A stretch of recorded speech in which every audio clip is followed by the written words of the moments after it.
This week on Wedding Vendor Chronicles. The amount of times that I've sung that song, I don't like that song. It's how I feel about Palm Express. I will always tell my clients Plan B is what Plan A was always supposed to be anyway.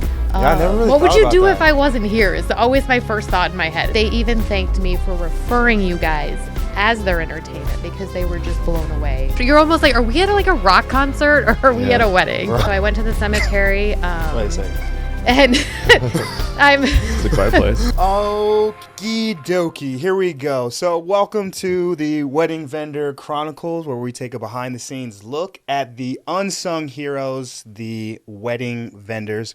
Today on our show, this is actually very special because this is our pilot episode. So welcome Andrea Z, owner and creative director of AZ and Co. So you're our first guest and we're super excited to have you.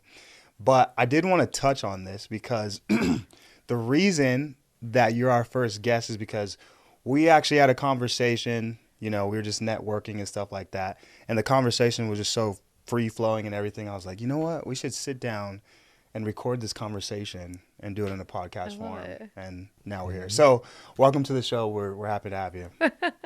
I love it. Yeah. I'm happy to be here. Similar to what you were just saying, first conversation, I met you guys, heard you guys perform back at Nebraska Wedding Days 2022 Best of Award event. So, and you guys just knocked my socks off. I was like, I've always been a proponent to my clients for live music, band, if their budget allows it. But I love what you guys bring to the table, which is different than what I had seen in the last decade, which is bigger band, you've got the horns, you've got multiple vocalists, you've got the whole 9 yards or whatever. So connection is a huge thing for me in what I do and kind of building the business. And there's nothing better than bringing together a good team of vendors. So I always think when you're part of the team of vendors that I get to work with on an event day, we've done multiple events together. It just flows so much better. Yeah. It's more fun, honestly, at the end of the day, when we're closing up the night and I'm jealous, talking under my breath, saying you guys get to leave before I do because you're packed up and out long before me and my team are. But it's just how it goes. So. Yeah. Oh, definitely. Yeah, we enjoy working with you as well. And so, we're excited to sit down and have this conversation with you. So just want to kind of dive right into things. And, we really want to hear about you. So if you don't mind kind of just telling us, who you are, what it is you do, what you do for couples, all that. And this doesn't have to be like a, 5-second elevator pitch. Like just, give us Good, because I don't know everything. if I can keep it to 5 seconds. I'm like, where do I begin? So AZ and Co. actually started, I think about when I was a little girl. I loved rearranging my knickknacks and everything was pretty. I never wanted to wear the same outfit twice. Like design and pretty things, as I will air quote, have just always been a part of who I am. Yeah. And so being a mom was one of the number one things I thought of, and by and through being a mom and my kids' birthday parties is really how the event business all began for me. So back in 2011, 2012, 2013 is where it kind of all began.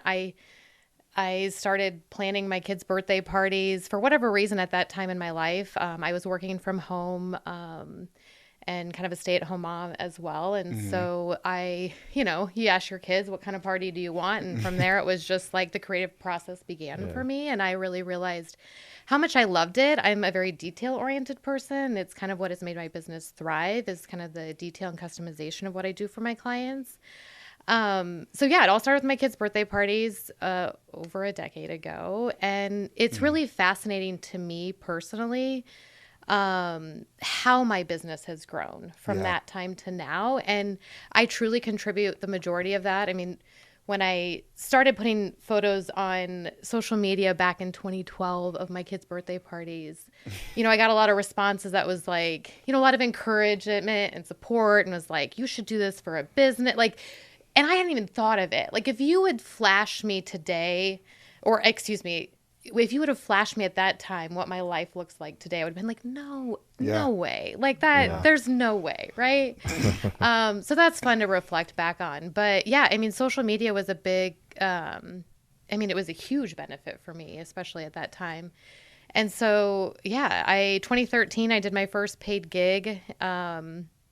Did it as that quote unquote side hustle for a few years before creating my LLC in 2017. And I was just talking to you before we got on here that my LLC is Andrea Zahourek Event Planning and Design. Mm-hmm. And I quickly learned that that was a bad name for a business because we were trying to, or Cornell was trying to pronounce my last name. And I'm like, it's okay. Just call me Andrea Z. Most people can't pronounce it or spell it. And so as I was doing some of those first events when I had created my LLC and people would ask, oh my gosh, I love your work. Like what's the name of your business? And it was like, oh gosh, nobody's gonna be able to spell it. So they can't find me. They can't even say it. Like, what do I do? So I did a whole rebrand in about 2020 to AZ & Co. So Yeah. DBA is AZ & Co. But that also, with the rebrand, brought in all the different kind of elements of the full service aspect of AZ & Co. Everything from the graphic design to the floral design, the rentals aspect, the full service planning, and then interiors. Because in 2020, we were in COVID and events weren't happening. We did a lot of interior design work at that time, which seemed to easily flow. I mean, my true passion in the business is the design or the creative aspect. I always say when I get lost, when time isn't a thing, it's when I'm just in my creative element, I'm doing my thing, and like the creative flow is just there, which doesn't happen as often as I'd like, because oftentimes as in the event world, we're on a timeline. There's no not being ready by go time. So Yeah. Yeah, it doesn't work like that. Wow, that's amazing. It sounds like it's been quite a journey. And we kind of talked a little bit about this before you came on the show, but so you were working like another 9 to 5. Yeah. And then AZ & Co. was just, we're side hustling. So when was it that you were like, okay, Yeah. I'm going full steam ahead and I'm doing this? I think we connect a little on this because it's kind of, we've had similar experiences to like something bigger is saying, do this, right? Mm-hmm. Like this is what I was meant to do at this time in my life. But so 2017, I created my LLC. And at that time I was working in the pharmacy industry, so corporate, and I was a telecommuter for the company I worked for at the time. So I worked from home. So it allowed that flexibility to have, 3 laptops. You have your event ordering over here, and I'm putting together a PowerPoint for a pharmacy client over here, and 4 kids I'm, raising by myself at this time in my life. And it was a lot. I look back and I don't even know how I survived it. I mean, I was sleeping on average 2 hours a night and, and growing my business. Right. So 2017 created my LLC, was working in corporate. And it was a pretty stressful position. It was a strategic account executive. So I had a lot of responsibility in terms of taking care of my clients on that side of things. And so then flash forward to 2020, COVID hit, like March, April of 2020. Yeah. And I'll never forget, I was traveling, I think that was March. And so anyway, it was a long day of work, and I just, like the stress, like it gets the best of you, right? And so the cemetery has always been my place of peace. Call me crazy, but so I went to the cemetery. Wait a second. And It's a quiet place. It's a quiet place, yes. Any time of day, doesn't matter. Okay. But I was there. It was a very stressful day. It's like, instead of derailing this entire podcast into a whole different like trajectory of like what we're going to talk about. Anyway, long story short, I just felt like this overwhelming feeling of like, I can't do this anymore. I can't take on the responsibility of this corporate job and building this business and keeping all these clients happy. And truth be told, I mean, there was some clients that fell through the cracks because of it. So, those are things that are hard truths about that time in my life. And then of course, being a mom and having kids to raise and take care of and support. And Anyway, long story short, I'm in the cemetery and I just kind of throw my hands up and I'm like, I can't do this anymore. Like, show me where you want me, right? Do you want me? Because I know that my personality, my work ethic, if I put 100% into something, like it's going to, I mean, the outcome is going to be great, right? Yeah.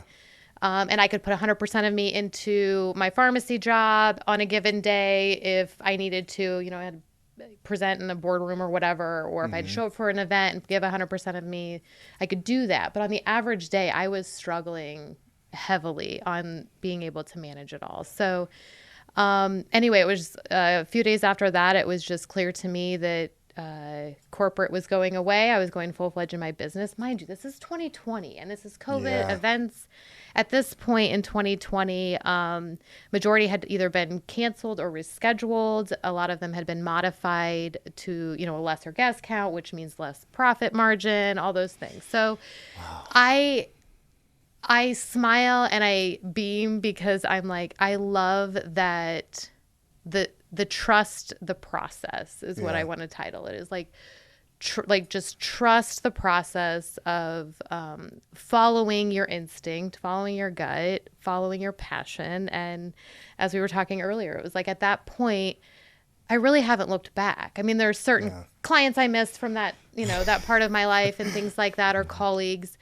But the doing what I love part of it and the purpose and the result of every connection, every event. I'm so grateful I get to do what I love. Now, is it hard? Is it taxing? Is there a lot of other things on the other side of that comment? Absolutely. But so 2020, I went full on in with AZ & Co.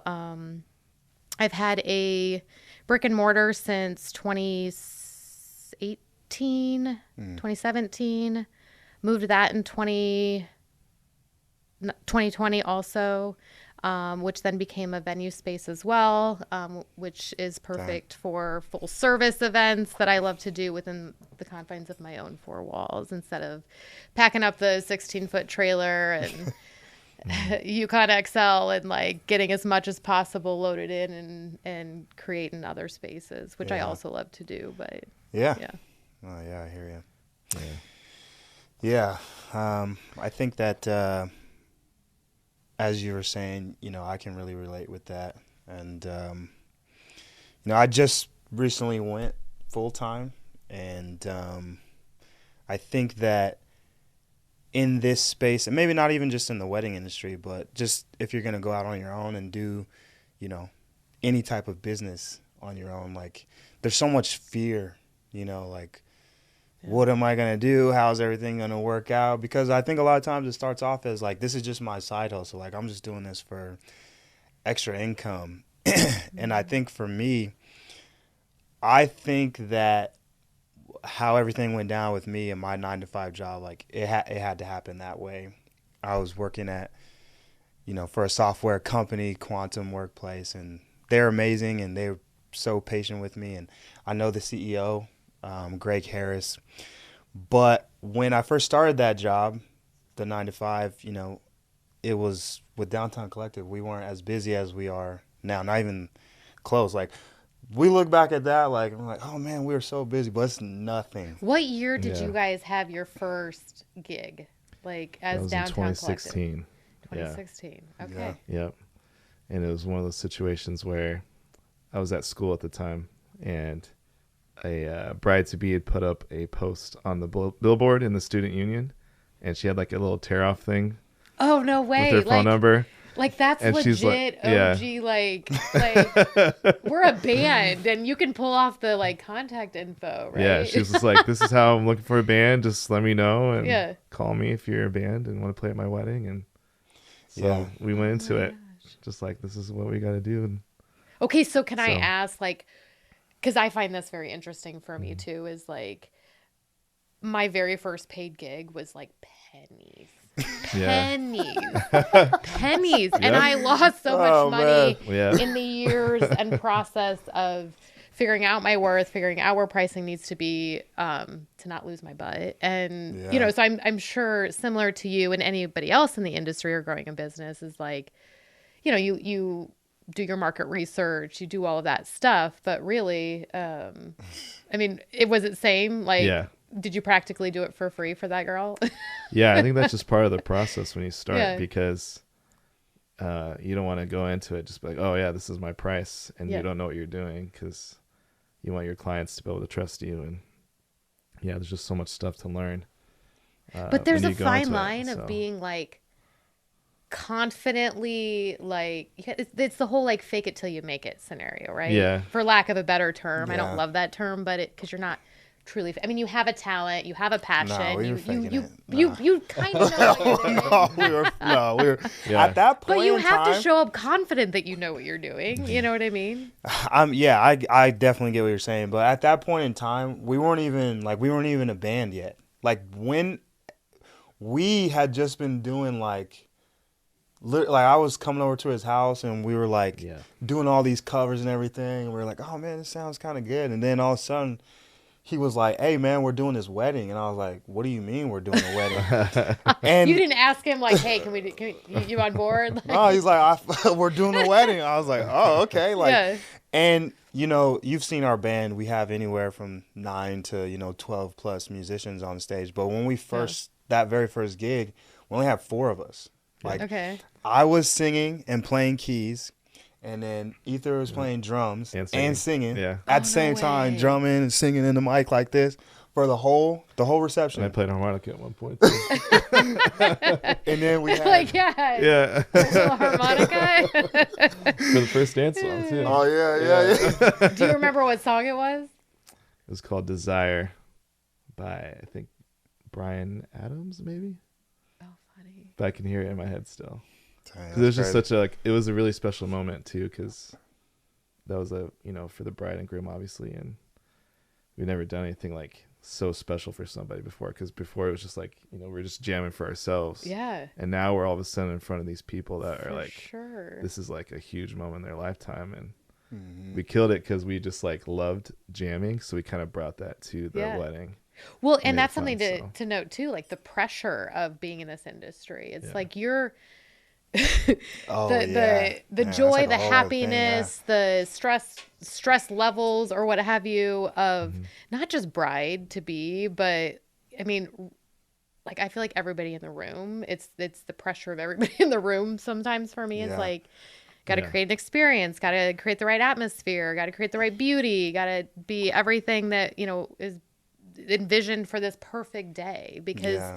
weddings specifically, I always define as a different animal. I mean, like if you were to perform at a wedding or have a wedding client versus like a corporate client that does an annual X, Y, or Z, it's just Yeah. it's just a different thing. Yeah, There's a completely different level different. of pressure that comes with it, and really responsibility. I mean, you're like like I said earlier, there's no not being ready at go time. There's no having dead flowers upon arrival or like candles aren't lighting. I mean, like that you just can't have that happen. It'd be Yeah. like your guitar doesn't work or your Yeah. your vocalist doesn't show up. And mind you, that has happened to me with another band. Like the vocalist didn't show up for the first dance, and oh man, the bride was thankfully very understanding. But yeah, I mean, stuff happens. But Yeah, I remember one time we did a wedding where we were doing the first dance, and the whole rest of the band was unmuted, but the vocals weren't unmuted on our mixer, so we were like singing, thinking it was going through the speakers, and it was like a whole like minute and a half And we where it just wasn't happening, and they were like looking at us weird, and we are like, oh yeah, like you're singing. And then like we were like, we have so yeah. I mean, like you. but a made minute a and a great- half, so that Yeah. tells me you're really in it at that point. No, right? but or is it? so everything that could go wrong at this gig like went wrong because yeah, there was so much, like, as we continued to grow and grow, we had to like do different things, right? Like we Yeah. couldn't just have it how we were with us 4, so we started using in-ear monitors, just like that was our first gig. headphones, so that we can hear ourselves. So this is the first time we've ever used in-ear monitors, right? Ever. It was our first time traveling. Yeah, like 6 hours. Yeah. And boy. So Yeah. and so we were like, oh, we should be able to just show up like, 2 hours or The so day ahead. of. Yeah. Yeah. So we show up, like, we're trying to get everything plugged in, everything. Like, we do a sound check and everything, but everyone's having trouble because it's their first time using in-ears. So it's a completely different experience. So I think there was one song we started off in the wrong key, but I feel like, you have to have some of those experiences. Yeah. And you were saying, Yeah. you're like, there is no, you can't show up that day and the flowers are dead or whatever. But have you had experiences like that where it's like something big got messed up and you just had to Figure it out.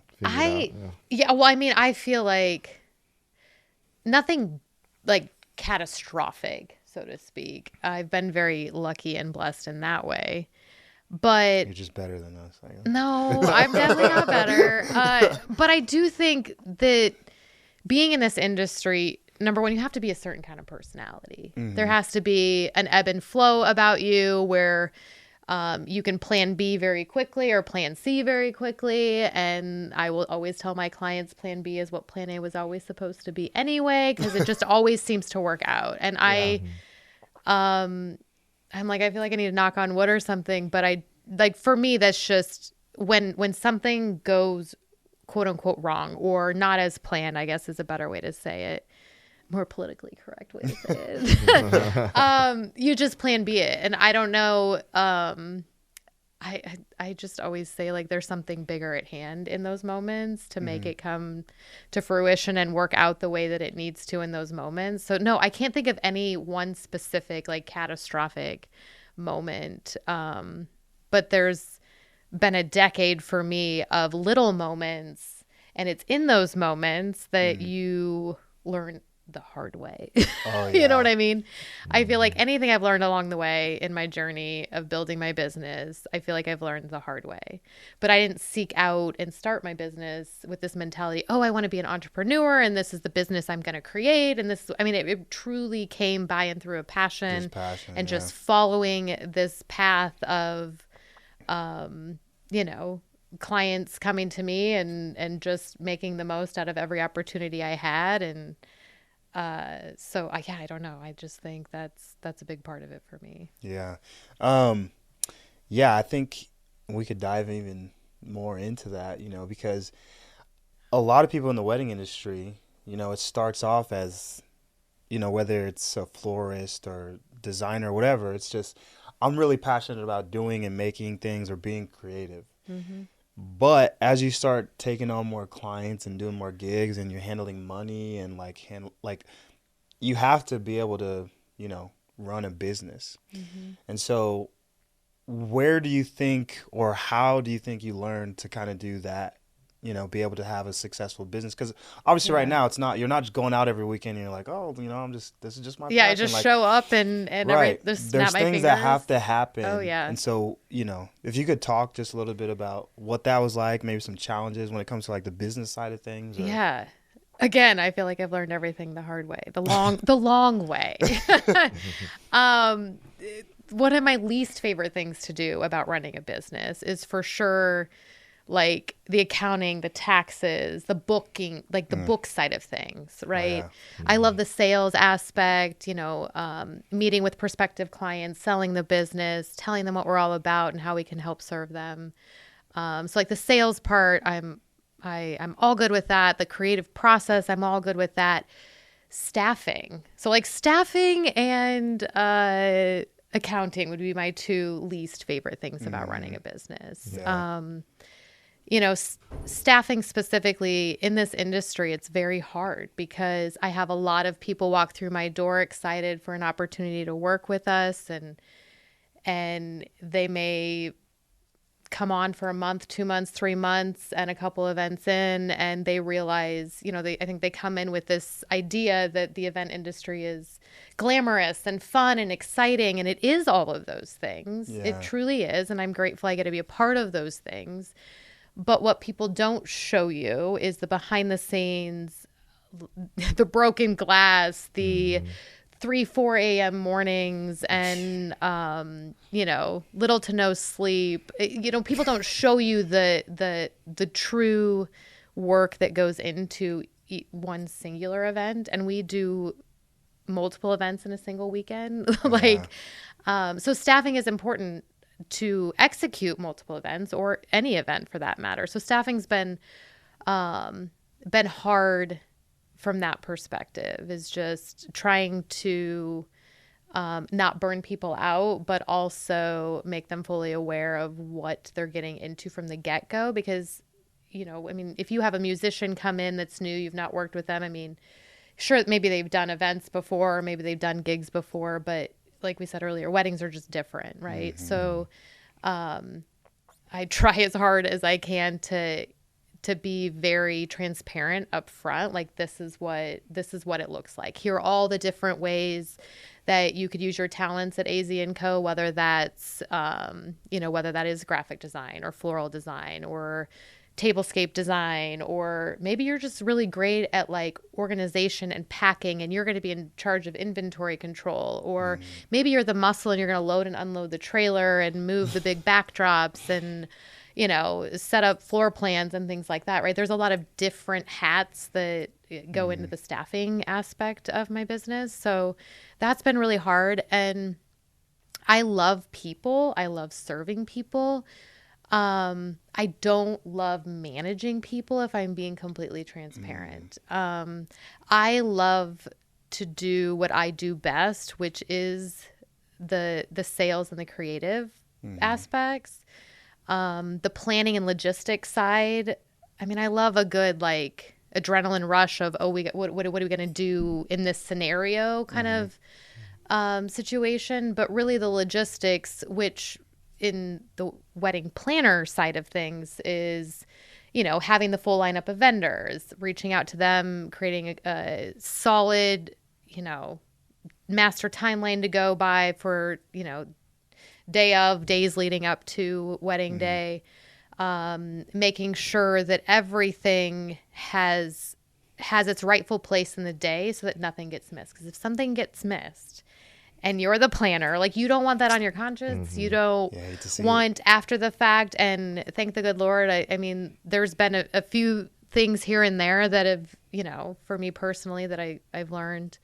And again, when you make that mistake, you make sure that it is then in the timeline, So but really the logistics side is kind of a different animal versus the creative side. And with my business, we do all of it. So it's a lot for me as the overall creative director that I've got to oversee all of it. So the other thing that I feel like is something that's not really talked about or said is just the toll that it takes on a body, on a mind, on because it's not like the creative process for me personally is not just physically placing things in places. And there is the mental aspect of, visualizing it, and then you have to bring that to fruition. So I can have a lot of people around me on a given event day and give, delegate different tasks and things. But at the end of the day, the entire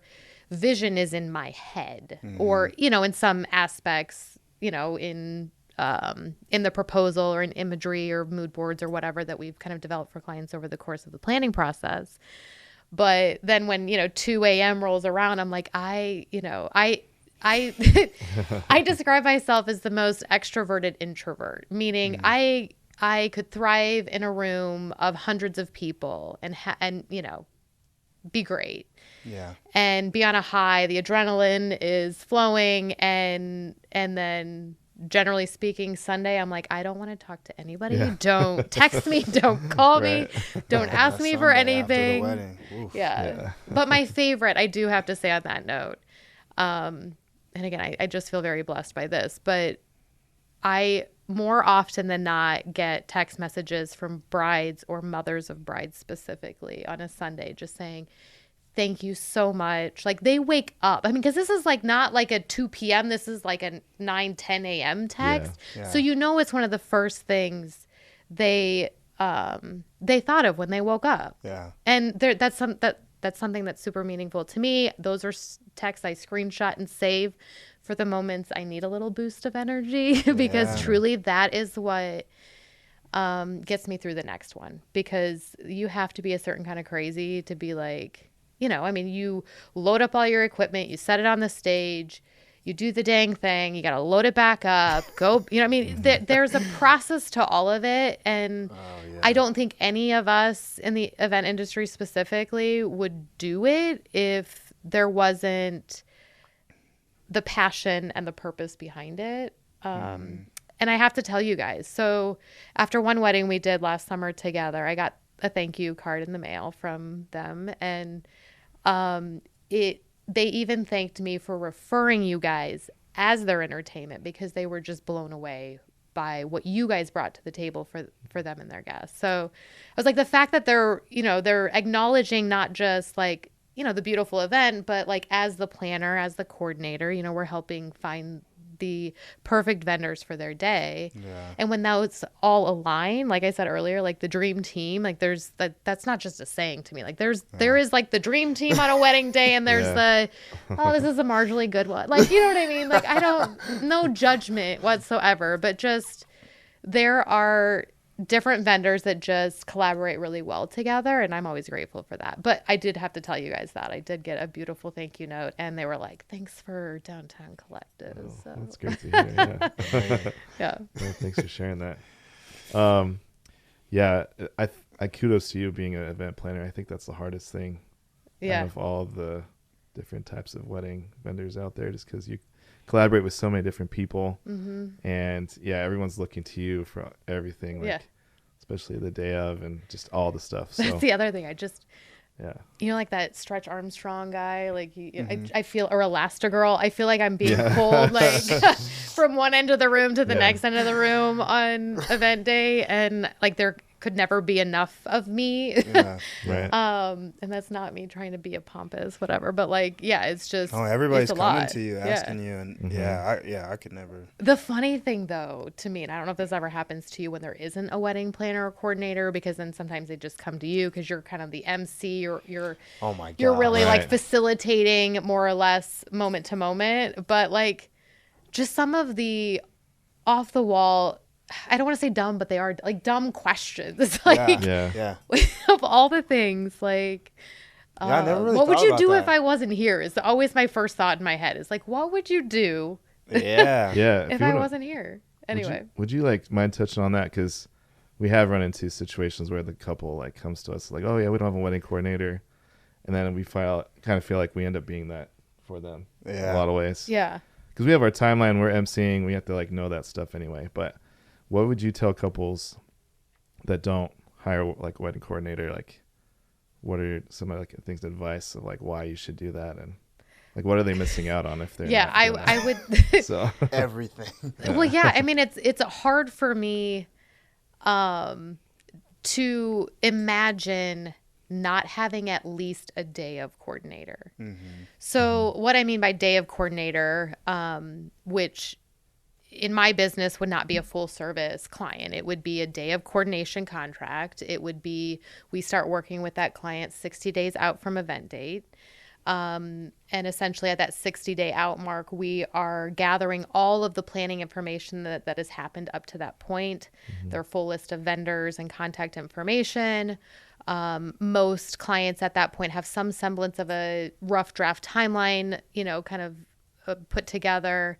So then we review all of that, figure out if there's any missing things, right, that need to be a part of that, a missing vendor, a missing moment in the timeline, the floor plan, like what does the floor plan look like?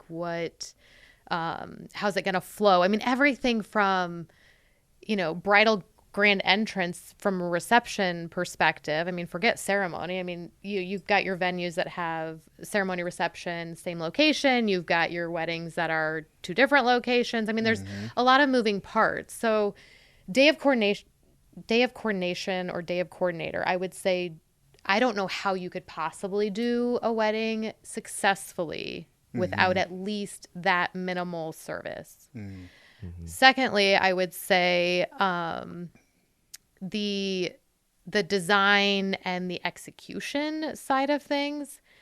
Through my company, we do with a full service contract. I mean, we're doing all floral design. So that's everything from bridal bouquets to centerpieces, etc. graphic design as any signage. So like, what's the welcome space going to look like? Who's going to set out all these things? Again, I think, you could, depending on your budget as a client, I feel like if you can swing full service from the perspective of somebody who's overseeing the coordination and the setup and takedown, because my biggest thing, I always say to my clients, my biggest value to you is that you're not stressed at all that day. You're showing up, you're living moment to moment. You're enjoying your day. And Aunt Mary and Grandma Sue and best friend it's also not their job to do those things. And you're not worried about putting the stress or taxing them with those tasks. Yeah. Which I know a lot of people do. It blows my mind because I can't imagine the stress that's involved if you don't have a coordinator or a designer. So to me, I always say there's 3 different hats you can wear. There's the coordination or coordinator, there's the planner or the planning, and then there's the designer or the design, right? I think planning for most brides can handle the planning aspect to some degree, right? You got to do a lot of research. You got to kind of know what you want or what you like. You know what I mean? I mean, there's the brides that I have that have no idea, like truly need to be like handheld from start to finish. And I have the brides that are real savvy, real organized, and they can do their due diligence and, they don't necessarily need the planning aspect. Yeah.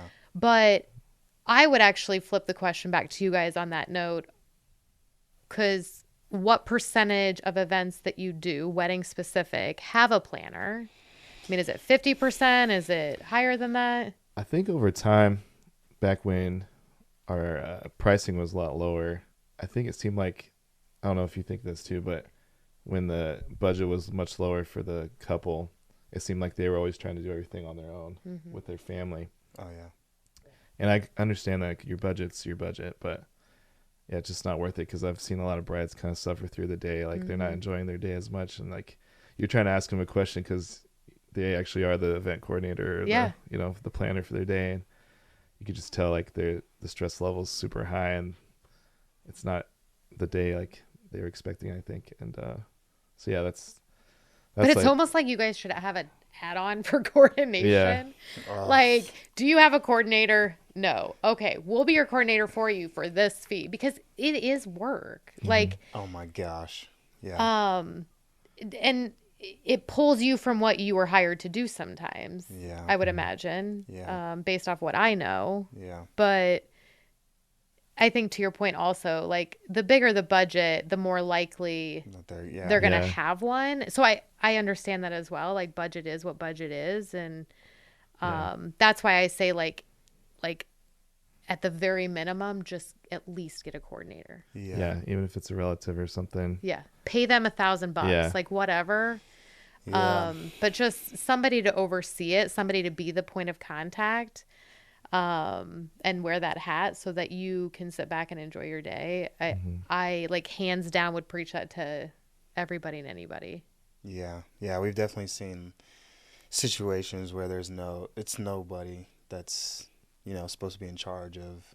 I mean, there's been some hectic, especially back like in the, early days. Yeah, in the early days. There's some hectic weddings. Let's just okay, what like. And I don't know if you've ever experienced this, and again, this was probably like more in our early days. But I mean, I'm glad we had these experiences because we learned a lot of stuff. Yeah, for sure. Of like, okay, we need to be prepared for this situation. We need to be prepared for this situation. But back in the day, we've had situations where it was like stuff gets changed that day, and like we don't know anything about it. We don't know who to talk to. Like, we show up. I remember one time we showed up, and I don't think they even know, whoever let us in or whatever, they didn't even know that a band was supposed to be there. Like, I think they were expecting a DJ, and they were like, oh, yeah, you guys can just set up over there. And we're like, well, and for you guys, you have to make sure you have adequate electricity, amps, like all, like the logistics behind the scenes of just that portion of it. Oh yeah. But do you have a lot of Q&A, right, that you ask Yeah. your couples beforehand so you know those answers? Now we got the contract figured out too. Yeah. We've got everything. Don't you feel like after every event or after every experience, you're like, okay, let's add a line in the contract for Oh, that? man. Like, Yeah. that's what I mean by learning. Like, it's just it's a never ending process. Yeah, even with that, you have to still remind them about it because I think Yeah. a lot of times people are so excited to book, they just like, oh, contract's good, Right. Yeah. and We- just Yeah. want to book. So We say right in our email, like, make sure you read every item of the contract carefully and then sign it. Yeah. And then sometimes we'll get there. And You almost need like a double signature. Did you read it? Yeah. Now you can sign it. yeah, we need to put that like little thing in there that says before you pop-up. scroll all the way to the bottom. you know, Right, did yeah. you- Yeah. Yeah. So having the wedding planner or the coordinator is such a big help for us, like specifically for what we do, because you guys are the ones that are recommending these vendors.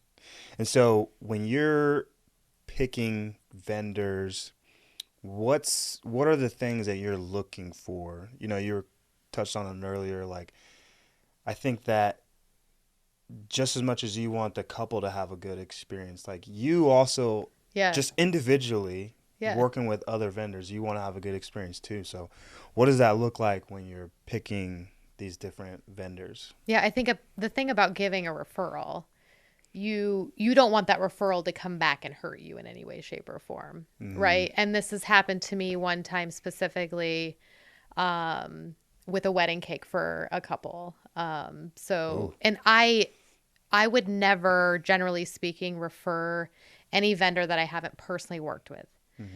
And know their work, right? And this was a vendor I'd personally worked with, know their work, and the client had a very specific request on what they wanted their cake to look like, and the cake showed up that day and it didn't look like that.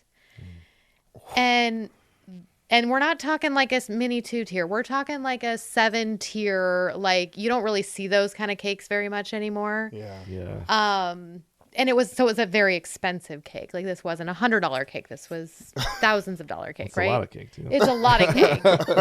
And the cake didn't show up looking the way that I didn't request it look, right? Because I facilitated that, picking the baker, ordering the cake, paying for the cake, coordinating the delivery and setup of the cake. So all of that was facilitated through me and my team, right? Okay. So the cake shows up, doesn't look like what I asked for or what the client was expecting. Not only that, but the bottom 2 tiers were still frozen. So the guests couldn't even eat the cake. So of course at this point, and at the very moment that I see the bride's reaction as she goes to cut the cake, I am mortified. I am not just mortified, like, I want to cry, because again, like, if I'm going to refer somebody, I'm going to have had personal experience with them, buy-in through my clients, buy-in through my own personal, experience for myself or whatever. And mind you, my personal experience with that baker was not a 7-tier massive cake. It was your smaller cake. So there's more going into that. So anyway, I see the bride's face. I probably look something like this, and I immediately reach out to the baker. And unfortunately, the baker did nothing to remedy the situation. So in that situation, it's like, in my contract, it states that, any service provided buy-in through an outside vendor is, you know what I mean? Like, I got to cover my butt because I can't guarantee the work of another vendor, but I do have to take responsibility that I referred that vendor, right? So it's a very hard place to be, because it's like, well, do I reimburse the client, or how do we handle the situation, right? And in my opinion, the baker should handle the situation and simply refuse to do that. So all of that's unfortunate. But back to the original question, like, when it comes time to referring other vendors to my clients, strictly through personal experience, watching them, knowing them. I mean, I would, like, the personal relationship aspect of it is very important to me too. And I think another thing is pairing up the right personalities. So photographers are a great example because there's a lot of photographers. There's way more photographers than bands. You know what I mean? Like there's a lot of photographers out there. But they all have a somewhat different photography style or aesthetic when it comes to what's the word I'm thinking of editing their photos and things like that. So, those are questions that I'll ask before I refer a photographer. Do you like show me some photos of what you want your wedding photos to look like. Is it light and airy? Is it dark and moody? Like what's your aesthetic? What do you want your wedding photos to look like? Which on that topic, it's like the color of the bridesmaid dresses, for instance, will change depending on the photographer you choose. So choose wisely. You know what I mean? Like that's facts. Or people being brides, generally speaking, or mothers of brides will come to me with inspiration or visuals, and I have to explain to them, those, number one, like those are not real flowers. Roses don't come in dusty blue. We only work with real flowers at AZ & Co. Or like that photo was edited to look darker. So that true color of that flower or that dress or that linen is not what you're seeing in that photo. So I think there's a lot of education, I feel like, from the planner aspect of what I do or the designer aspect of what I do to educate them and truly listen to them. Like, what do you want? What is the vision for your day? And the easiest way for me to do that, to tap into their vision, is to look at photos and things. But yeah, when it comes to referring vendors, I ask a lot of questions. And then I kind of, if they're hiring me for the planning aspect, then I will reach out to those vendors directly, check availability, check on pricing, and build all that into my proposal or send it separately to the client. So it just depends on what the client is asking for or what role we're having in the planning process. And now a word from our sponsors. This week's episode is brought to you by AZ & Co. AZ & Co. Events and Design is a full-service solution when it comes to putting together important events if you want to make a lasting impression for your guests. From life events like weddings and graduations to full-scale charitable and corporate events, AZ & Co. has been impressing their clients for over a decade with their unique and custom-tailored approach to not just creating beautiful events, but creating exceptional experiences. Transforming spaces is their jam. Their goal is to work with every client to achieve their desires and goals without the burden of stress that comes with coordinating everything that goes into putting on a one-of-a-kind event. If you have an important day coming up that deserves to be celebrated, AZ & Co. is here to take it from A to Z. Cheers. Yeah, I'm glad you said that because this is actually something I want to get into because so obviously in your business, you have to do the selling part, and you have a whole process for doing that. And, we all know that, usually more often than not, the best way to sell yourself isn't to just be like, here's my prices, Right. When we work with the planners, though, that's a lot of time what it is. They're reaching out to us saying, are you available? Yep. What's your prices? And then it's like, we have to be like, okay, can we kind of talk to them so that we can explain, like, yeah, it's, X amount or whatever, but you're getting this, and this. Right. So where there may be that loss in translation from me trying to sell it to the client by and through you versus you directly, which is why I would prefer to sit in, facilitate the meeting, whether that's a Zoom meeting where you're on one end, I'm on one end, they're on one end. Or it is just you work directly with Downtown Collective. Let me know if you decide to proceed with them, however the meeting kind of plays out. But I know I wouldn't want anybody else to sell my business. Right.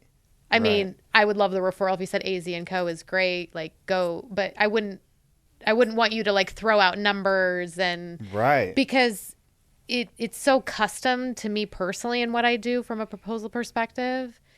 And I know as well as you guys know that the biggest thing about sales is you're not just selling the service. You're selling you. Yeah. I mean, really, people are buying you. So if you don't get in front of them to do the sales pitch, you're less likely to get the sale, generally Yeah. speaking. Oh, I mean, yeah. I can speak all the high regards and 5 stars, 10 stars, whatever, Yeah. but like at the end of the day, they also got to know who or what they're investing in, because Yeah. it's not chump change. You know, it's thousands of dollars. So Yeah. it's like sometimes it's hard to convey to people what the investment is. Yeah.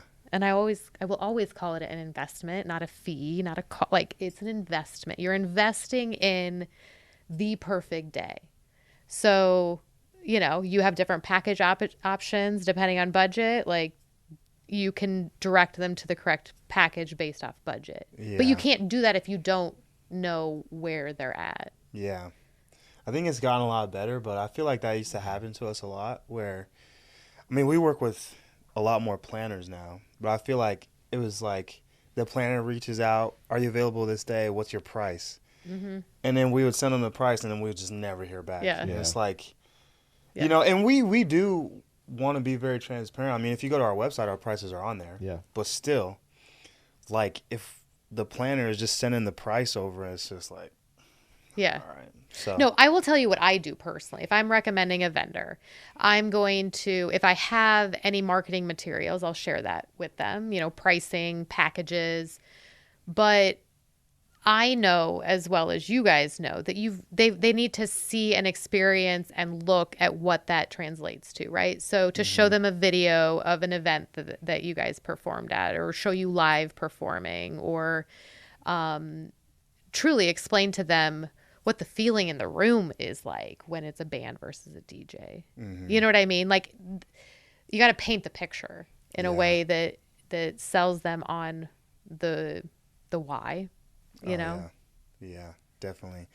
That I think that piece of it is very important for us also. I mean, it's probably a lot more important for you, the vision and everything. But we actually ask our couples that all the time, because I think that when couples are planning, they've already put themselves in whatever space it is, and they're like, oh, I want it to feel like Yeah. this. Yeah. I want everybody on the dance floor. I want, you know, my great aunt, you know, busting a move. Like they know. And so we ask them that a lot, like, what is your vision for this reception? So that we can try to, you know, help facilitate that. And I think the last 2 weddings we did together, I'm laughing because I'm like, not only was like great aunt whoever like busted a move on the dance floor, but it like gets a little out of control. You're almost like, are we at like a rock concert or are we at a wedding? In the best way, and sometimes you know you gotta like scale that back or whatever. But I gotta say, that was probably one of the craziest weddings I've ever done. Like, no joke. Like, I'm not just saying it because you're here. That was probably, and we went back to that venue in December for Franciscan Healthcare. We did their party. oh yeah, And the venue owner was talking about, and I was like, dude, it was insane. He And called because- me like the next Monday, and you know they're like looking on camera. I mean, they see things from a different lens, but I'm like, oh yeah, you saw that right? It was, yeah. So because we had just done a wedding with you like 2 weeks before that in the same venue. Yep. And like they were, you know, full of excitement, like great crowd. Like Yeah. we're like, oh my gosh, like they responded really well. And then we came back. I don't think we were expecting it to get like there was a time we had our horn players like off to like the left of me or whatever, and there was girls like reaching up and grabbing like the legs. That's what I mean. of- It was like a rock concert. like pulling their legs and everything. And I was like, I had to go what? over because someone was grabbing Blake's trombone slide. Oh my He was gosh. trying to play, and I was like, no, we can't do that. They were going nuts. Yeah, Oh my I mean, we've had gosh. people like come up on stage and stuff, but Yeah. there was one girl that came up on stage and she was like, She's you should feeling probably it? go. You should Yeah. probably go and sit down. That was a crazy wedding. So have you had any instances where it got so out of hand that like it was hard to keep it under control, or like what's kind of been your experience with that? Yeah, I think it kind of goes back to the early days again. We're still figuring things out. What song? What are you I like talking that about? you look at Cornell like, Well, I'm trying to remember if you were there or not. But I just remember there's one wedding where everyone was just like drunk since way before cocktail hour. Oh, yeah. Like they probably started at 9 a.m. or something. I can't think of any. And yeah, they were like playing chicken and stuff. Like they're up on each other's shoulders, like. Oh, boy. Oh, And then like one of them lost their balance and like somebody like slammed their head on the stage and stuff. nah. I mean, was that's really the hardest bad. thing. Like liability. You Right, know? yeah. It's like we don't want anybody getting hurt. Yeah. But sometimes it gets crazy and it's fun though. Yeah. Like, Oh, for sure. we did this one wedding, and like by the end of the night, the bride, she had like this keg, like it was an empty keg, and she was just like, it was like over Yeah. her head, and she was just like going crazy, and I was like, dang, like I think for us, I mean, every wedding is just so different, and you never really know what it's gonna be like, especially with us and what we do in a live band. You just don't know how the crowd's gonna react. I mean, Yeah. obviously we're very confident in what we do, and that we have very, very skilled musicians and all these things, and we're on top of all the details, but you just don't know. Like sometimes Right. you can go to a wedding and you'll look at the crowd and you'll be like, okay, this is probably gonna be a You little like bit. judge them before. Yeah, the music you're like, plays? oh, this is probably gonna be a little bit more mild. Like, Yeah. we'll probably it'll probably And be you're toned completely down. off. And then Yeah. they're just going crazy, and you're Yeah. like, That dang. was just recently too. Oh yeah, We yeah. talked Yeah. about that. It just We happened. were like, It just I happened. don't know about this. And then it was the complete opposite. Yeah, we were looking out in the crowd. We saw like some older faces and everything. And we're like, okay, like they're probably gonna be a little bit more chill, you know. Yeah. And they were not chill. They were going Yeah. crazy. So But to answer your question too, like we always try to do our very best to keep the show going and like the music going for the client, because we don't want to stop it and make it really awkward for Yeah. anybody. Oh, So yeah, for I don't sure. think have we ever had something where we had to stop. I've had to do that, but that's been in different bands before. But They, yeah, I it's want just, to tell you this. This is it's very rare. This is an industry. That's good. This is a secret that okay. One The time, secret that you're- when we're first doing gigs, it was just me and him, and like I had just learned to play piano like that year. Oh, really? Yeah, and so I was like, I was practicing. One of the very first songs I ever learned how to play was "All of Me" by John Legend, Uh-huh. which I don't know if this is gonna mean anything, but it's a pretty difficult song to play. I'll But take your word for it. yeah, I don't like. I can't read music. I'm not a traditional musician, so I just had to memorize the whole song. So I'm like talking to Ether. I'm like, man, they're not even gonna be ready for this, man. Yeah, you practice a lot. I was like, I'm gonna kill this, bro. Like, they're gonna love this. He's like, okay. I love your confidence, though. Oh man, because I had practiced it so much, Yeah. and like, when I first started singing, I tried to sound like that was him. like one of my first inspirations. So I'm like, dude, I'm gonna kill this song, man. Like, they're not even gonna know it's gonna hit them, right? So we're getting ready to do the song, right? They're like, Ether looks back at me. He's like, all right, man, go. I'm like, all right, bro. So I started playing and like completely messed the song up. Oh, no. Like I lose my spot, and because I have memorized the song and I don't read music, if I mess up a song, I have to start it all over.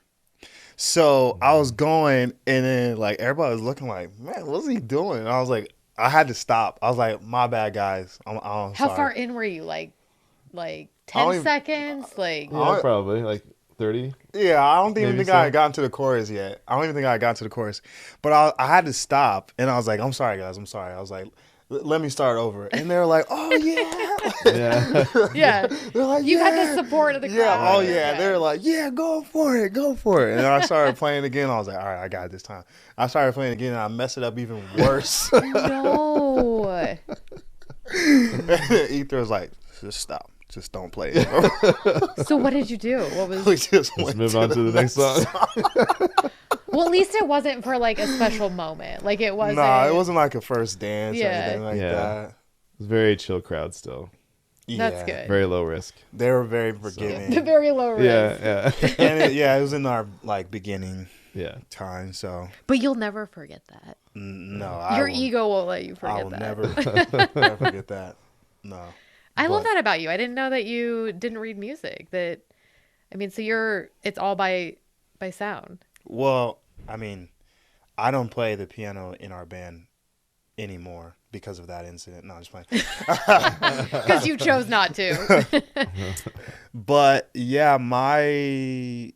everybody that's in the band, I mean, most everybody, I would say like 95% of everybody in the band, professional musicians, went to music school. Like, my story is not like that. Like, I just like singing, you know? Like, I don't know, like, it's a lot better now. But when we're first starting out, and they'd be like, oh, they were speaking like music language. Like, oh, we're going to be doing this in the key of A. I'm like, all right, sounds good to me. Like, I don't know what that means, but like, oh, no, we got to change the key. I'm like, dude, I have no idea what that means. You tell me what's it supposed to sound like, and we'll do it that way.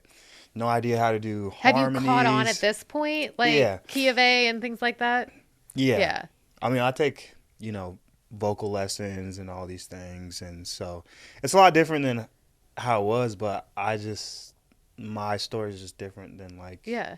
most everybody else in the band. So either did you go to college? Like, what was your degree in? Yeah, so I used to be a music education major, but I Okay. decided it wasn't for me. Were you going to 'cause- be like a conductor? No, I was going to be like, I was thinking in my head, like, I'm going to be K through 12 somewhere Oh, yeah. teaching music. And then, yeah, just a lot of it, like the music theory. I understand I could read music, but there's like a lot of stuff that goes into learning. Like you can dive really deep into it. Sure. And that was kind of troubling for me. So I decided to switch to Spanish instead and graduated with that. And so now this is still my full-time job, which is nice. But yeah, for me, yeah, it's still kind of the same though for a lot of the people in the band, because we're just learning so many songs, and a lot of the musicians are still like memorizing the songs anyway. How many songs do you have in your lineup? Like, is it over like 100? overall, or like how many Yeah. we're doing? Oh yeah, well. Yeah, over. I mean, I know you don't play all of them at any given event, but like Yeah. it's a lot, right? Michael's There's a lot. off screen. He's saying about 400. So Oh, 400. I wouldn't have guessed that many. Yeah. I mean, we've been doing this since 2016. And, we're learning new songs basically every single wedding. So will you, like, if a client comes to you and says, they don't see X, Y, and Z song on your list, will you take it back to the table, take it back to the band, and decide if you'll learn it for them for that event? Or are you just like, this is our lineup, pick from... Yeah, there's a lot of things that go into it, because one, we need to like imagine the band actually playing it. So like, for example, if it's like a very strong EDM song, like there's so many like electronic sounds from like 3 different synths, and then you got like 5 different drum kits or something, that's probably not going to work really well with a live band. And trying to find all those EDM sounds is a little bit... yeah, it's a little harder to replicate with a live band. Sure. So there's one thing like that. And then the other thing is just like, obviously, like you're at a wedding, you're probably not going to play something like talking about like someone cheating on somebody else or something. Except Right. for when we play Mr. Brightside. Right. There's some undeniable songs, but like there's definitely those awkward ones, and sometimes that comes up. Like, Okay, do you guys have a favorite song that you play? Like, do you have one, and do you have one? That's a hard question. I feel like it changes Really? I every thought year. you would like know kind of right away. I think that, well, one, going back to your question, when the couples are asking us, like, for the most part, like, yes, we will learn the song, and if we think that it'll be a good song that we can do live, it's like, oh, yeah, no problem. And we're not going to be like, oh, yeah, we'll learn these 3 songs, but it's going to cost you like $300 extra. Like, we just, because we like learning it. Like, our musicians like doing it. We like doing it. And even with the EDM stuff, like, we're about to try this EDM medley out, and we'll see how it goes. Yeah. But I think I could probably more easily answer the songs that I don't like singing easier than the songs I do like. Oh, really? So what's your least favorite? I am I don't so want to say curious. in case we like have to do it. Somebody requested that there. I think for me, so This Is How We Do It. That used to be like one of my favorite songs. I'm like, oh my gosh, I love this song so much. It immediately starts playing in my head. Yeah, like, yeah, just it's a great song, And then like we've done it quite a few times, so every single time we have to do it, I'm just like, oh, man, I hate this song. So you're tired of it. It's not because you hate the song. It's because you've had to do it too much, right? no, I think at this point, the amount of times that I've sung that song, I don't like that song. It's how I feel about Pampas grass. Pampas grass. So the big boho trend the last couple of years and all the dried flowers and the pampas grass that like gets on everything and is in every crevice of that's how I feel about pampas grass. Yeah, I mean, I hate to say I don't. I don't hate it. Yeah, like I just I'd just rather direct a client somewhere else. Yeah. Well, the thing is, it's a different experience though. Like we're doing it multiple times, but like somebody, like sometimes we'll come to a wedding and people there have never seen a live band at a wedding before, ever. And so we'll do a little, This Is How We Do It. And for them, that experience is like, oh my gosh, I've never seen this live. So well, and if you think about it from that angle, I think there's beauty in that though. Like think about what experience you're giving to those people. You know what I mean? Mm-hmm. Yeah. Because that's true. There are a lot of people that show up at a wedding and there's a band of your stature and it's like, whoa, where are we? You know what I mean? There is that shock that comes. That's got to feel really good. Yeah, that's why we keep doing it. Yeah.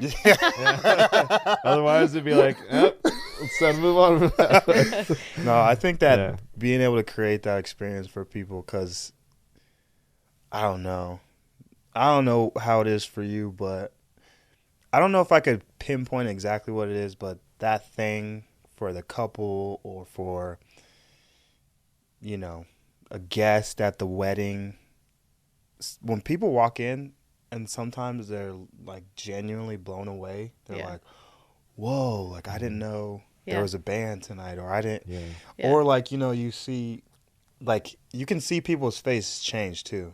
Oh, like sometimes 100%, before they even hear us, they walk in and they're like, I don't know about this. And then we do the, first song or whatever, and you see their face change and you're like, I do this little thing where I'll like hang out in the welcome area as people are arriving in, or hang out like where the entry point is into the reception space. Mm-hmm. And it is my favorite. Like, I feel like that could be like its own like reality TV show just like, it's my favorite because people will walk in, especially people who've been in a venue but have not seen it decorated maybe the way that it is in that moment, or whatever all the moving parts are. I love hearing the reactions, seeing the faces. So I know exactly what you're talking about, and it's one of my favorite things. Yeah. Yeah. Well, you actually just got engaged pretty recently. Yeah. Right? June. And so you're going through my own wedding planning. Yeah, the wedding plan. What's that like, being on kind of the other side of it? Or is there no change? It's really hard. So I'll tell you, currently, wedding planning for me personally, as we speak, is, when I got engaged, you have to remember in the event industry, like I've got events booked all the way through 2024. Mm-hmm.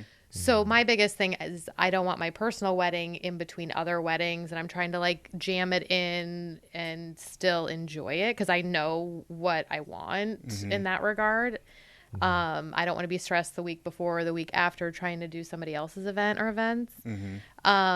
So, that's been a really hard thing for me personally. But I value the role of the planner and the coordinator. So I will 100% hire somebody else to do what I would normally do. Oh, wow. I will be the full designer. I know, like, as far as aesthetically what I want, and the different details and elements in that way will all be driven by me, but will not be executed by me or any one of my team. I know the value, and that will be one thing. I mean, my fiance is very adamant as well, because he's like, we are hiring somebody. You are not doing it. I do not want you stressed. I do not, I did plan our engagement party that I did back in September, and he at that point too was like, hire somebody else to do our engagement party. I want you to enjoy this. I'm like, you don't understand. Like, I have the vision. I have to get it out. Like, I can't let anybody else do that. You know, it was just, I've learned about me too. Like, I would have never considered myself a controlling person, but when it comes to events and like executing and getting everything done out of what I see in my head, like there's a lot of control in that. You know? Yeah. There's a lot of and sometimes it's the best thing and sometimes it's the worst thing for me, because if I have a vision and I'm stubborn also, my personality, I'm stubborn. If I want it a certain way and I want a specific element to a specific design or something, like there's no stopping me. Like I'll drive to Kansas City to get it. I will order it and pay a ridiculous amount in express shipping to get it by the event date if I don't find it till that time. I mean, those are the things that I'll do. And of course it's costed me money over the course of time, but like that's just how I'm wired. It's like if I have a vision, I've got to, like, it's got to come out. It's like an artist drawing a painting and they have the vision, they have the canvas, they want to create it. Like you can't hold them back from that. Like I just feel like that's something that's wired in me. I don't know. That's really cool. Yeah. Well, have you found entertainment for your So you know you'll be my number one pick. Number one, are you willing to travel? Oh yeah. Yeah, definitely, yeah. We've traveled quite a bit actually. We were in Madison, Wisconsin last year. Can you like hop on a plane and travel, or do you have to drive and travel? It depends on where it is. Yeah. Okay. Where are you getting married? LA? I'm not gonna say anything out loud on mic just yet. But one of the biggest hurdles right now is my 95-year-old grandma is not doing well, and I legitimately want her as a bridesmaid. So kind of waiting to finalize any planning in that regard until we know what grandma's situation looks like. Yeah. Of course, my mom and my grandma are like, do not plan your wedding around me, but it's like she's been a big inspiration in my life. Her and my grandpa's marriage has been one that, you know, I look up to and things like that. My faith is, I give a lot of credit to her and my grandpa for my faith foundation. And so anyway, long story short, I'm waiting to kind of see what happens with my grandma here in the next month. And then can she travel? How far can she travel? Right. You know, so we've got like different options depending on those things. And then I don't think it'll be until either the end of 2024 or 2025, because like I said earlier, I don't want my wedding in between a plethora of others on the calendar that are already booked. So, you'll be my first pick, and you know I want live music because I appreciate it that much. Well, yeah, we appreciate that. And I love that you talked about your family too, and your grandma is very important, obviously. And I'm just curious because you just said that they really influenced you in a lot of ways. Were they also entrepreneurs? Because like my family is like a whole lineage of entrepreneurs. Like, can you tell me a little bit more like how they? Yeah, no, I love that question. My mom and dad were entrepreneurs. They owned a bar and coffee shop for 19 years of my childhood. My mom will talk about how she was the youngest bar owner in the state. I don't know if it was in the state of Nebraska or in the United States at that time. She was like in her early 20s or whatever. Wow. So yeah, my parents owned a bar and coffee shop for 19 years of my childhood. They also owned a newspaper business that was 3 different publications in the area. And honestly, in that, like on that note, so yes, I believe it's, you know, I've experienced it in that way.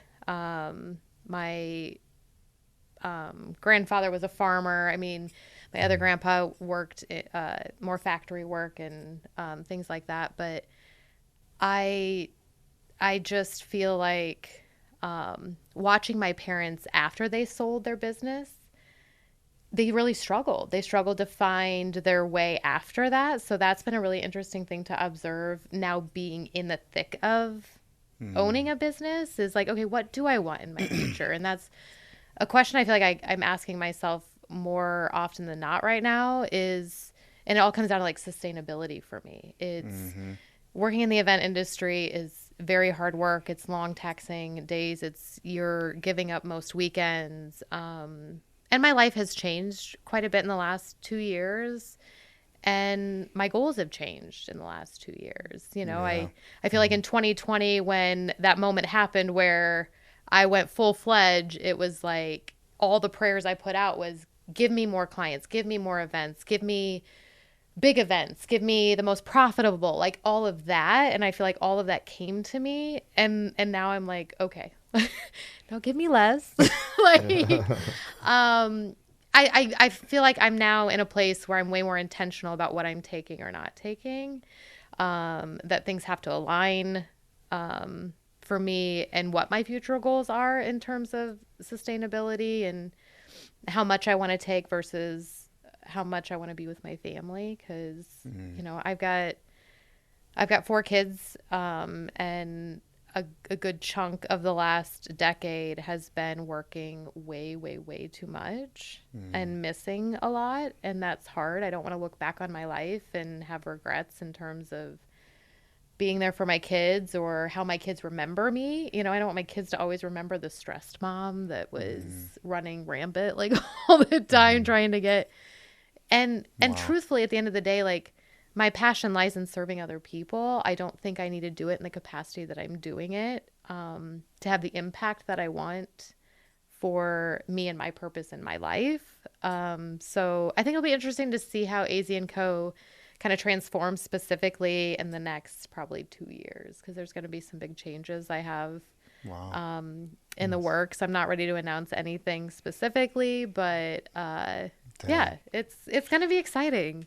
You don't want to give us the exclusive scoop yet? I will You heard it here promise first. you'll be one of the first. I promise. Maybe I'll have to come back on Yeah. in a year. And where's AZ now?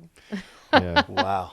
That is incredible. That's yeah, I mean, just how your goals change and depending on where you're at with the business. And because I mean, looking back, I think we could probably say that our goals have changed, but I think, I mean, for the most part, like, we're still right in the thick of it. It's like we got to grow, we got to create this model where we can. Do you have certain numbers when it comes to goals, like number of events you want for a single year or number of events you want for a single month? Like, how do you guys break your numbers down?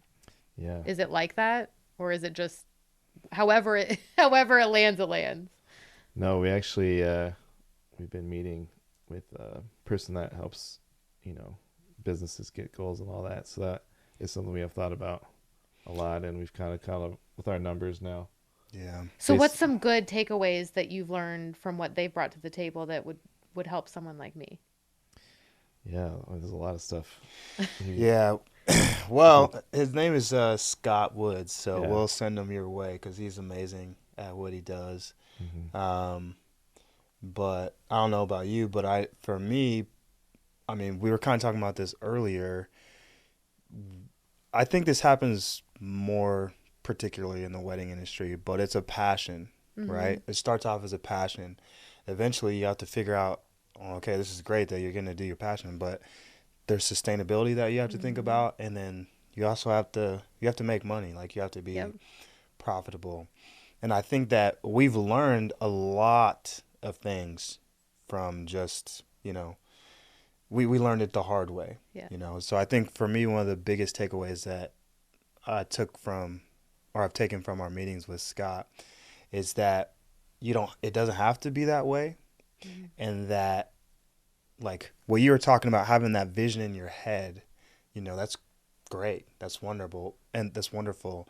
But when you said you have that vision in your head and you have to get it out, it's kind of the same with business. Like, you can have this vision of, like, we're going to make this much amount of money. We're going to have this many, clients, whatever.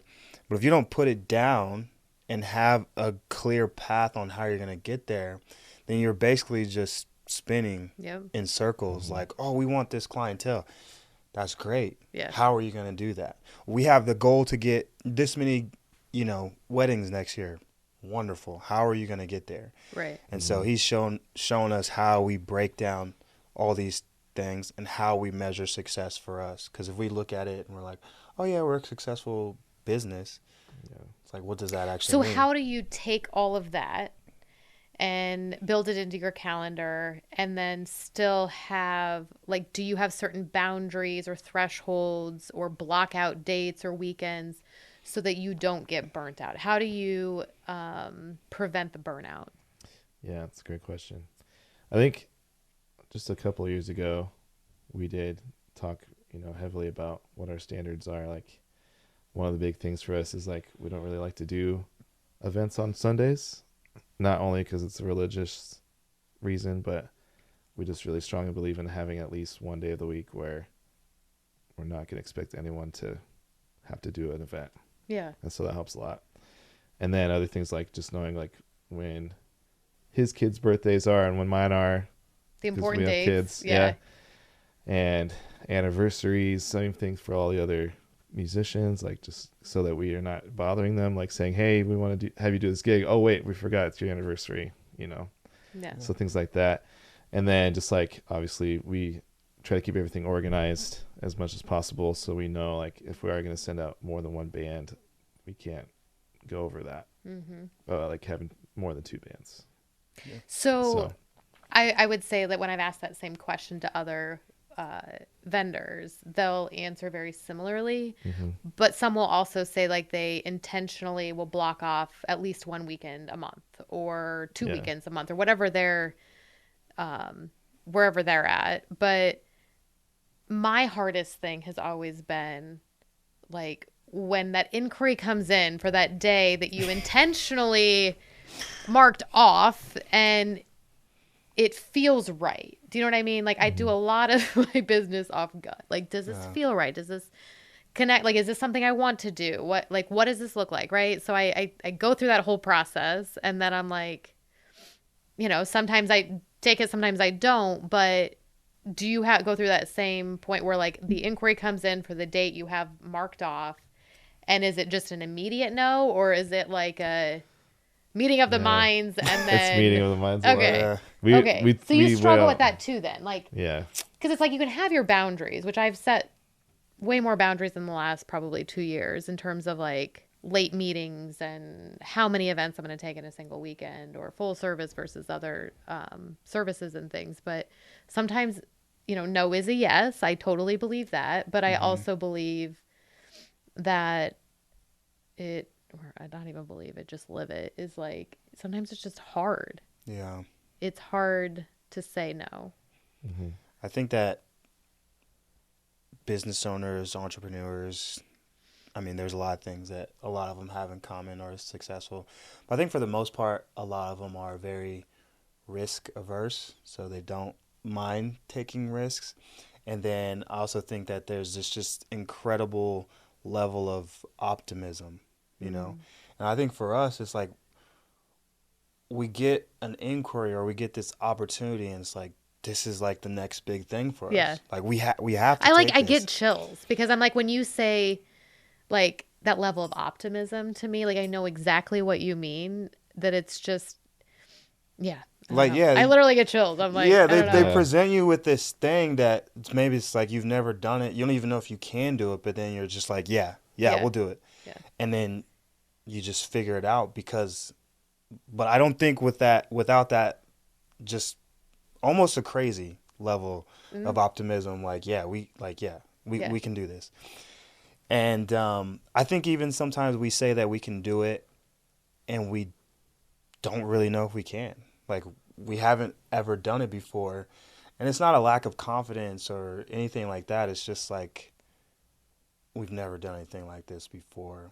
And of course, like, it always works out and, it goes really well. But I think that that's one of the reasons that it's so hard to set boundaries because almost every opportunity that comes in is like it's the next big, like, oh my gosh, we get to play for this or we get to play at this Yeah. venue or Or we're this gonna could open up this door. right. Yeah, there's a lot of that self-talk that makes you take it in the end. And you're like, and then sometimes the day comes and you're like, oh, that was a great decision. And sometimes that day comes and you're like, I should Yeah. Oh At yeah. least for me. I mean, there's Yeah, been we got moments we got where plenty of those. there Yeah. are some regrets. I mean, I shouldn't say regrets. Just, just put things into perspective in the moment. Like, okay, well, if I wouldn't have taken this, how would have things been different? Because I think Yeah. that's the only way to like learn how you want to change for the future or what really serves your family, your health, your business, whatever, all Yeah. first.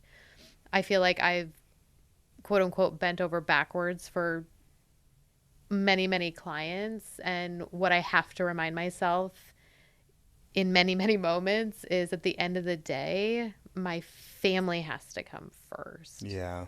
Which is very hard because I'm in the service industry. I'm in the industry Yes. to serve other people.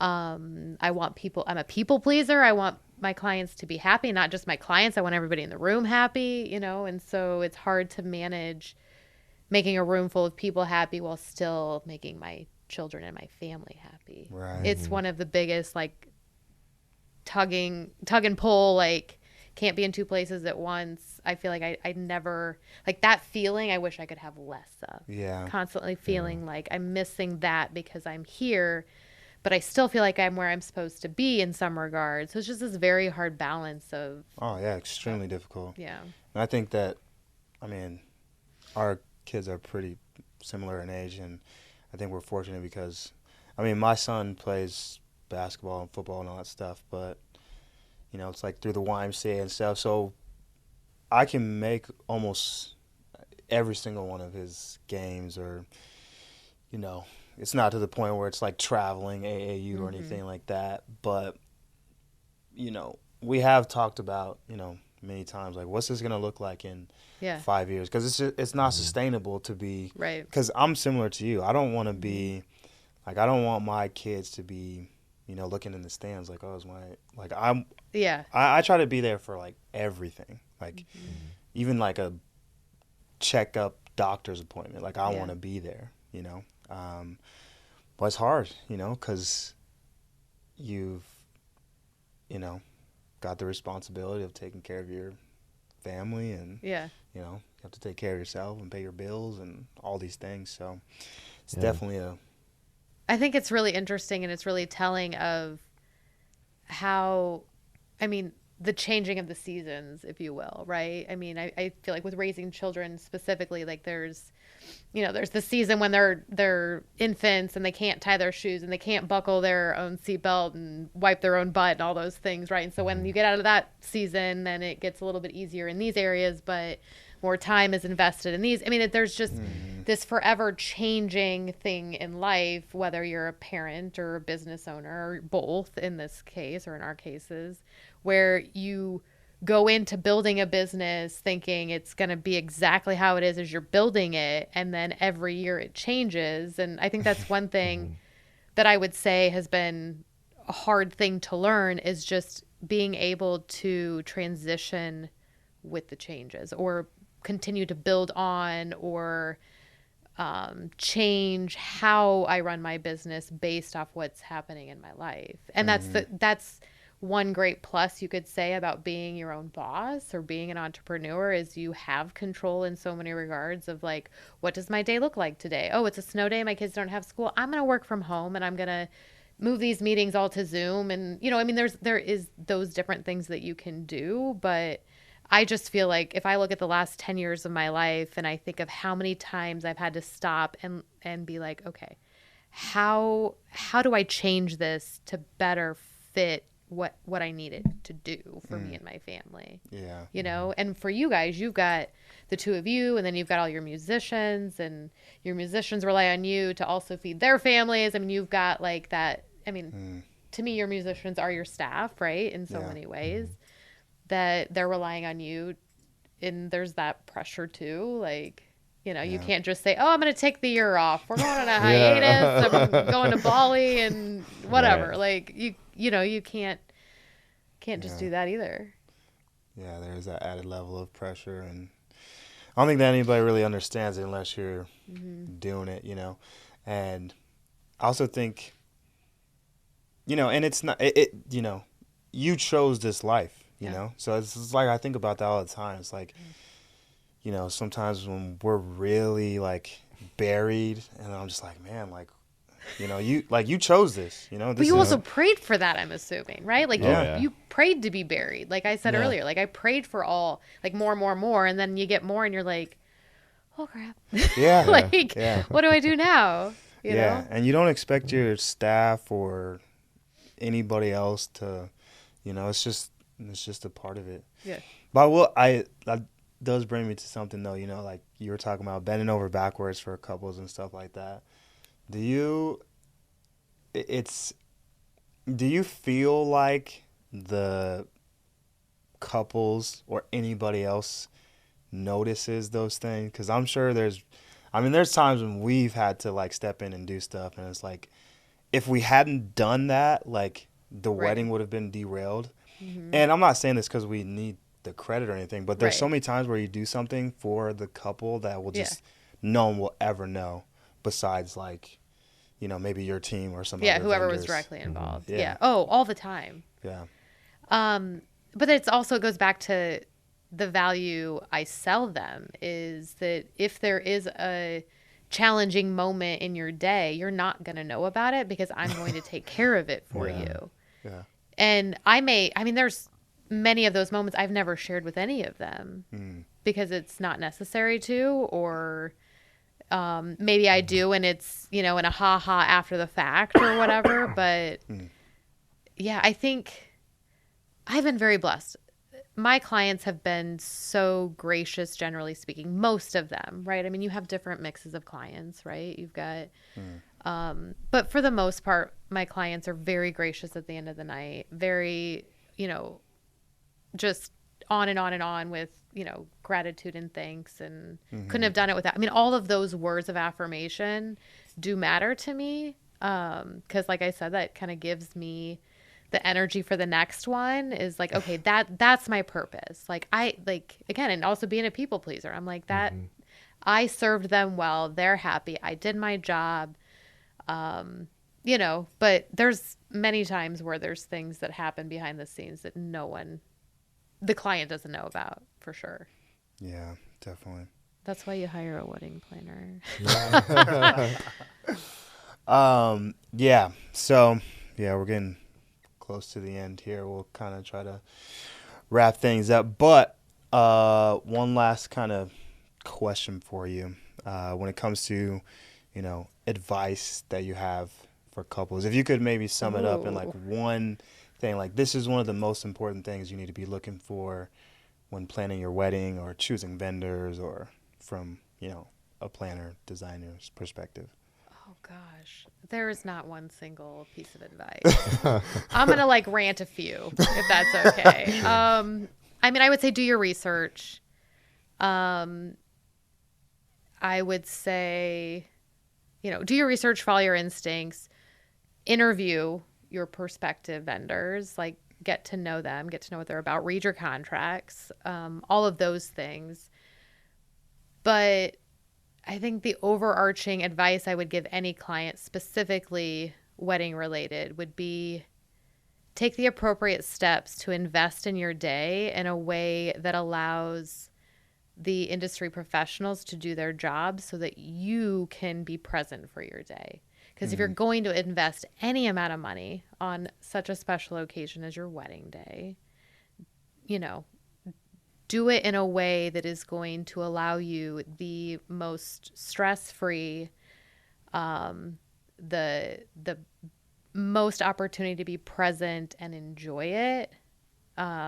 Which of course, that's me saying hire somebody to take that on, and budget is a thing for everybody or most people. I understand that. But to truly think about when you do meet with the different vendors and you are shopping for wedding planners or vendors, take into consideration that when you see the dollar amounts, try and think less about the dollar amounts and more about what that represents for you on your day, which is why you're celebrating the day, right? It's to show up and, exchange your vows and marry the love of your life and all of those things and celebrate that with all your loved ones. But what good is any of that if you don't get to enjoy it? So that's what I would end with. That would be my advice. That deep. Well, yeah, that's great. I love that.